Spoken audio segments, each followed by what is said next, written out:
Ladies and gentlemen, we have some absolutely unreal news in the chess world. It's currently October 17th, 2024. We are in the middle of the United States Chess Championship. Maybe you're watching this at some point in the future. Some great players are playing. Hans Niemann, Fabiano Caruana, Levon Aroni, and Wesley So. One of those players is Grandmaster Christopher Yu, who, if you've watched my content at all on my main channel, you know I've played against Christopher Yu multiple times. He's actually been in probably 3 or 4 of my videos. He's a 17-year-old American Grandmaster. Recently has been having a bit of a surge in his chess.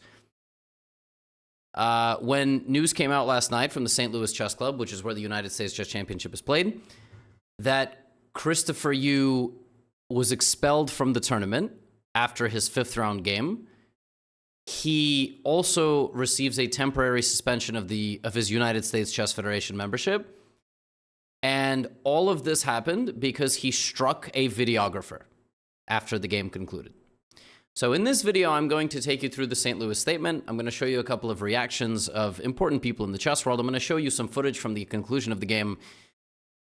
And I'm going to talk about the fallout of all of this and what my opinions are. And as always, I tried to wait to make this video because we haven't heard from Christopher Yu. We haven't heard from his family. We haven't heard from, I don't know, a spokesperson. We haven't heard. I wanted to hear it out, but it's really, it's really, really blowing up right now. And so I will just say, as best as you can, reserve at least some degree of judgment. I also am horrified at the headline.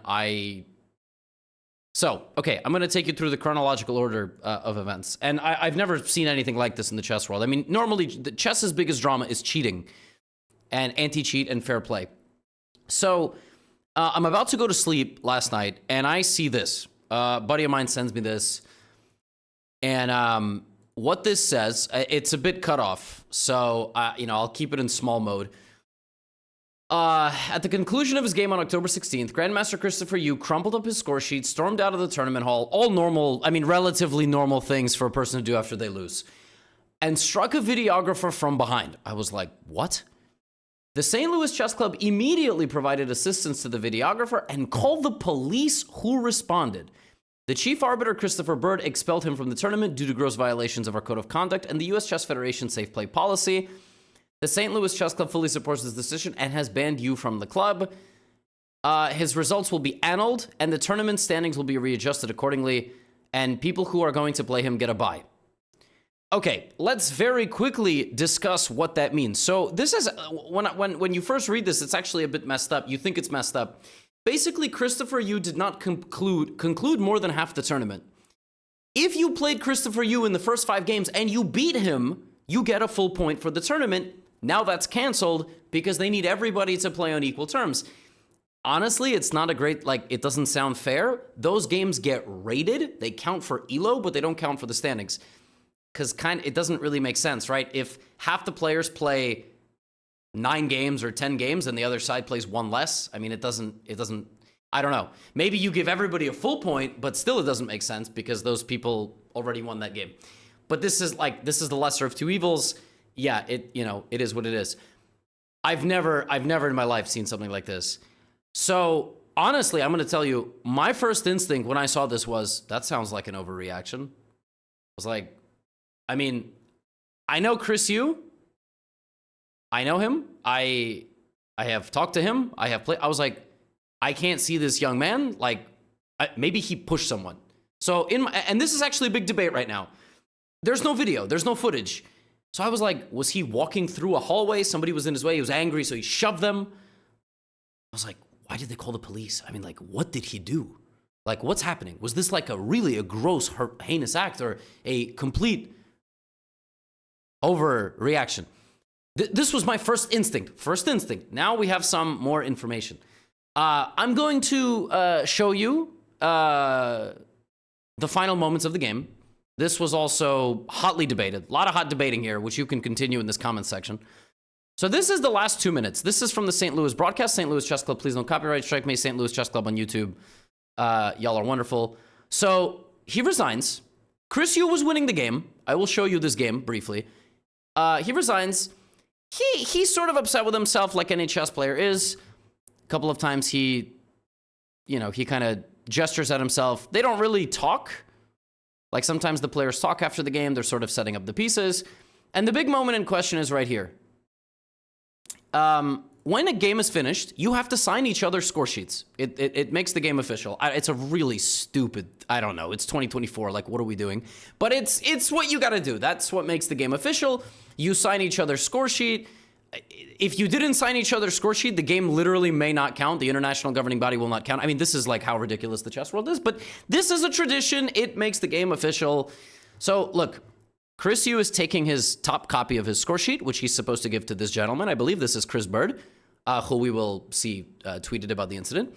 And Chris Yu right here, you see he says, please sign it, right? He kind of gestures at him. He says, please sign it. And Chris Yu rips it off. Right, look, he rips it like he's a bit angry, kind of throws it on the ground. It's a little bit crumpled there. I mean, I'm kind of becoming like the John Boy of chess. You guys ever seen John Boy when he breaks everything down? So that, and then he crumples up the score sheet into a paper ball, and I don't know what he did. Maybe he put it in his pocket. Look, this is like baseline tournament chess anger and frustration with yourself. Like, if you get kicked out of a tournament for doing that, the tournament should be annulled. They should stop the tournament. I mean, it's not great, but he's a young man. He's mad at himself. He had a great position against Fabiano Caruana. Now, around here, Chris Bird puts his hand on the player. And I don't know what happens here. They have a little interaction, and Chris looks relatively calm. And, I think Chris tells him, like, something relatively normal. I don't know Chris Bird. He keeps talking to him. This goes for about 20 more seconds. Now he looks at Fabi. Fabi also has to, Fabiano also has to sign a score sheet. This interaction is being psychoanalyzed and dissected on social media. The arbiter should have seen that he's in a negative mood, shouldn't have touched him. He violated his... I'm going to assume that the two of them know each other, at least to a slight capacity, because Christopher Yu has played many tournaments at this chess club. And I think Chris Bird might have seen, he was very frustrated and tried to, offer a few words of commiserations for the game and just offer him some, whatever, a way to calm down without... I imagine Chris Bird did not put his hand on his shoulder and went, give me the score sheet or I'm going to beat your ass. You know what I'm saying? So that's that. This was the game in question. It started out with an English opening. Fabiano with the black pieces played extremely provocative chess. And actually, Chris got into a little bit of trouble early in the game. But then Fabiano just went insanely aggressive and sacrificed a rook. He just gave up a rook completely. And it created this fascinating position where... I have no idea how black wins from here, but I also don't really know how white wins from here. It's very, very complicated. And Chris built up, according to the computer, a very, very good position. Not very easily winning, but, yeah, he had a nice game. But then slowly Fabiano, kept threatening a trade into an endgame where he actually correctly evaluated that he would not be any worse. And Chris sort of unraveled. He didn't know whether to go forward, whether to go back, but he was, playing very fast. And I think basically he just blundered. He played this queen move, and now Fabiano can play queen here, and suddenly black just has a devastating attack on the white king, which despite only having 9 minutes on the clock, Fabiano, given his enormous experience, carried out. He won Chris's pawns, and, in the video, you kind of see the game ending right here. As white wins. Look, it was a game that was certainly a comeback, and you can definitely be angry at yourself. But then, more information starts coming out. So, like I said, my first instinct when I saw this was, this seemed like we don't know what happened, but the police? Well, and other people had the same mentality. Yanni Pomnici said, I don't know all the details, but I think this decision is too harsh. Emotions, too strong and painful to handle, are an integral part of the game. It seems to me organizers and arbiters could be more lenient. But he said, of course, if there's even the slightest chance he did it intentionally, it changes things completely. And then there's just if he assaulted someone, then he shouldn't be allowed to play. But again, when I saw this, I was like, what did he do? And so now information comes out, right? Like, okay, there was this interaction on chess social media. I'm not gonna really like dissect this, but Chris Bird, who was the arbiter there, says, I've seen the video on a female, not that it matters, for someone who, and then he, says this individual, Mr. Dodgy, is a big proponent of women in chess. He said this is really bad taste, but this doesn't really make sense because only Chris would have known that it was like this. You know what I'm saying? Like, he saw the video because he's in the club, but none of us have seen any video. And then this came out today. Chess Grandmaster expelled from US Championship following violent outburst. But this is where it gets weird. Because it says here he pushed the videographer. But then here it says the police were called to investigate and confirmed a 17-year-old was charged with 4th-degree assault. And he struck a 24-year-old woman in the back with his fist. He was released to a parent, and the matter would be handled in juvenile court.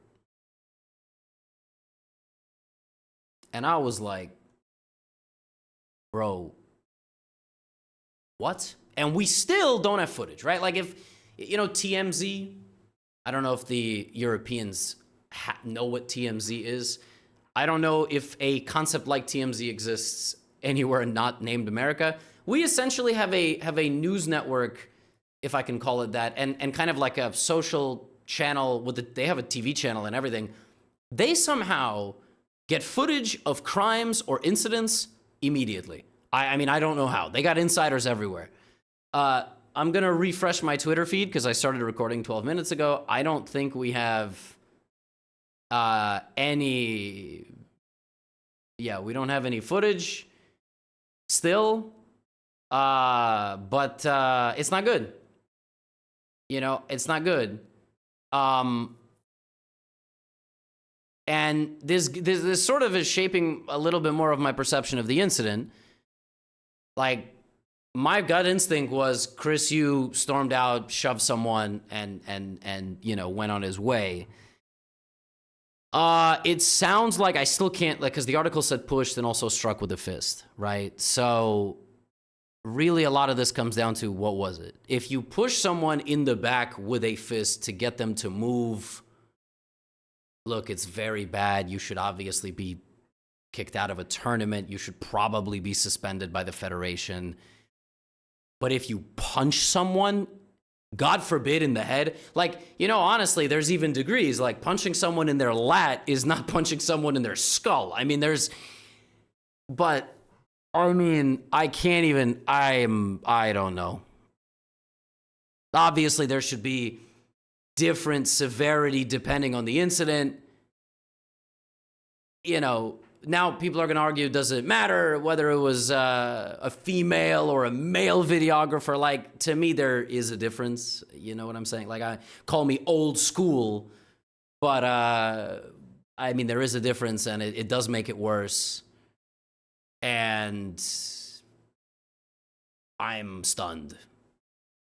And yeah, expulsion from the tournament is warranted. I don't know how long you get your membership suspended for something like this. I don't think it's, permanent. And actually I was reading online, he's actually very lucky he's 17 because he's a juvenile. If he's 18, it's even worse. Look, folks, I don't know what to tell you. Like, if you go to your local chess club and you lose a game, you can't be doing stuff like this.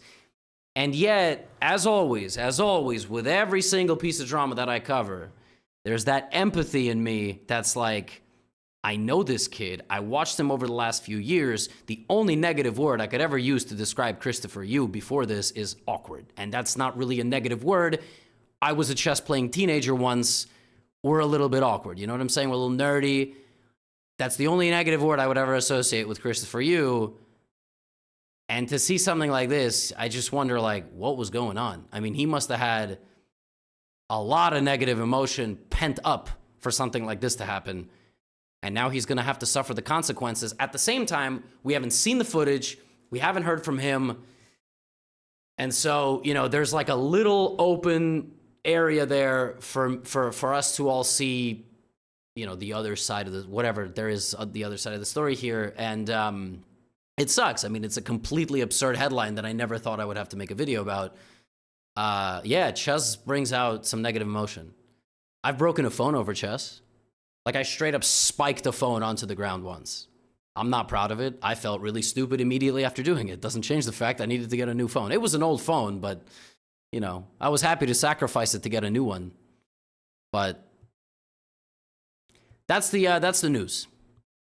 Everyone's been talking about it today. I have to cover it. I started out with some doubts in my mind of the severity of it. Once I got more information, yeah, I realized it's really bad.